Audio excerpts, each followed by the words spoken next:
History is full of cults and their leaders. Twisted, obsessive, engaging, demons from the deepest pits of hell. Their disciples are equally as terrifying, following evil with wide smiles and clouded minds. A horde of pure evil. And in the quiet hamlet of Minneapolis, a new cult is on the rise, led by a monster who birthed the cult that we call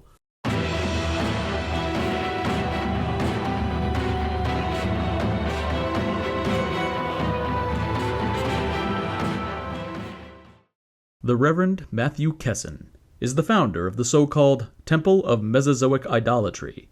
He calls it a religious order. Others label it a doomsday cult, and him as its chief doomsday-ologist. Little is known about Matthew before his emergence as leader, mainly because Facebook didn't exist back then, and that's the only way we know things about people anymore. And he's routinely turned down our friend request. Luckily, Pat Harrigan has investigated Kessen. As a person who evidence suggests still reads things, we trust he knows stuff. Like how TMI started.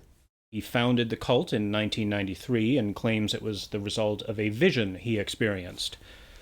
Here I will quote from Mr. Kessen. "I was in a huge darkened room. A light came over me, and in this light I saw humans and dinosaurs living together in peace and harmony, and also not doing that. Additionally, there was Jeff Goldblum." Jeff Goldblum? What? Wait, was he just watching Jurassic Park? Yes, that's as may be, but you realize that in the sticky 1970s Times Square movie theater that is the brain of Matthew Kessen, there is no such thing as a PG-13 rating. We were recently granted an audience with the Reverend Matt himself. We were hoping he would be awfully glad for the opportunity to explain the difference between his so-called temple and a cult. I'm awfully glad you've asked me that. Now, a cult is turned inwards, anti-social, concerned only for its own aggrandizement, whereas the Temple for Mesozoic Idolatry has a global vision, seeks nothing less than universal peace and harmony and free pancake breakfasts through turning everybody into dinosaurs. Except for the people we don't, who will suffer a different fate. Also, one of the defining qualities of a cult is that the members are subsumed to the whole. Conformity is enforced, whereas we're turning people into all kinds of different dinosaurs, as determined by a fun little Zimbio quiz we've put together. I understand the kids are into the Zimbio quizzes and the internet and the hip-hop music. So yes, that sort of thing. Others paint a different picture. Here, an ex-member describes his indoctrination. Well, in all honesty, it started with some bells on an ice cream truck. I heard them from my house and got super excited because I hadn't had a rocket pop in a really long time. So I ran out the front door, and when I got to the white van that was out there, they only had Flintstones push-ups, which should have been my first indication that something dinosaur-related was going to happen. I don't know, they must have drugged the push-up somehow, and I blacked out and woke up in a room filled with TV sets. They made me watch the movie Baby, the Last Dinosaur over and over and over and over again. You know, and it starts to change you. You start to worship the dinosaurs like gods after you've seen them for that many times. And you were just a little kid when this happened. Yeah, I mean, I must have been 29 when that happened. You know, oh, hold on a second. Hello? Yeah, no, I can't talk right now. I'm doing that dinosaur cult thing I told you about. No, seriously, I'm here. Look, I'll prove it. Hold on a second. You see? Alright, I'll talk to you later. Bye-bye. Why'd you lean over? Oh, to take a selfie. I mean, this is pixelated, right? Yeah, that's what we said. Well, so I needed to move over so that my face wouldn't be pixelated in the picture. Yeah, that's how it works, yeah. How could such things go unnoticed? Pat Harrigan has a theory. It has been rumored that TMI has members in local halls of power, including such political figures as Governor Mark Dayton, Norm Coleman, Fancy Ray McCloney, and the alien intelligence that lives inside Michelle Bachmann. At our next meeting, we asked the Reverend Matt to briefly describe the hierarchy of the temple.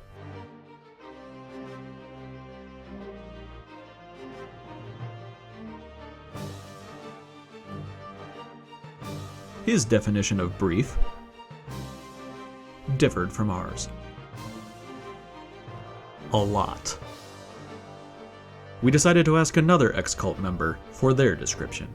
There's an inner circle, which is only the Reverend, really, and an outer kind of circle, more like an oval, of most everyone else. Then there's the middle hexagon, because Reverend Matt doesn't like there to be too many circles, I guess. Lord High Master of Accounts Receivable, Priestess Mage of Human Resources, Arch Paladin of Erudite Maintenance. Basically, he just stacks words from fantasy novels onto the usual corporate job titles. And then there's Doug. Doug? Yeah, no one really knows what he does. No one really knows why he's there. He might be the nephew of Ted the Garth, master of the company motor pool. He kind of just shows up and eats all the free food at the rituals. But the Reverend says everyone needs to listen to him. Everyone thought he was the one who came up with the secret greeting. Many groups who wish to avoid detection will perform secret and intricate greetings in order to identify one another in public situations. Often it is so small and clever, it's undetectable.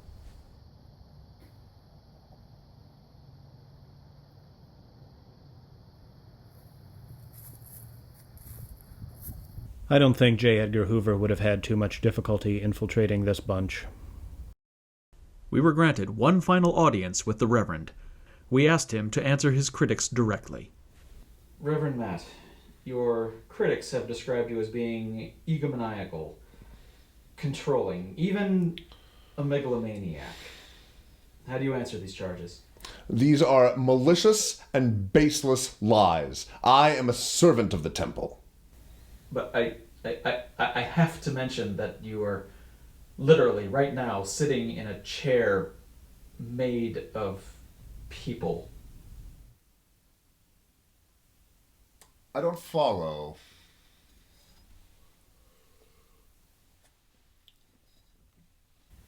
So can you tell us about any of the rituals that they perform? Well, there I'm afraid I can't be of any help to you. Recently, Mr. Kessen did invite me to observe some of their rituals in person, but unfortunately I already had other plans to do absolutely anything other than that.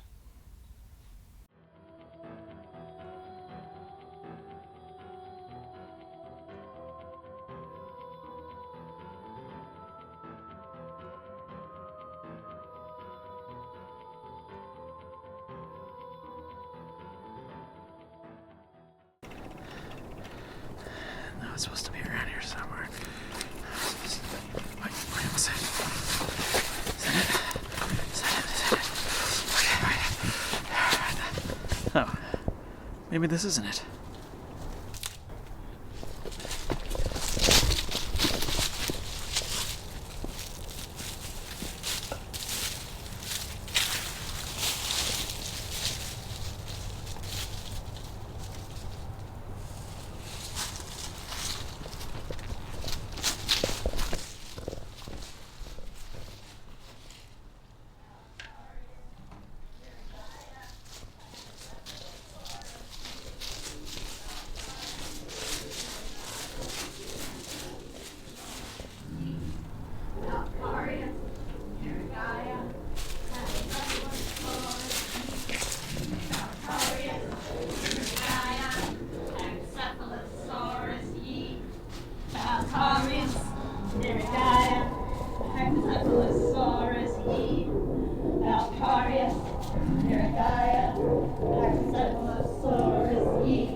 Wait.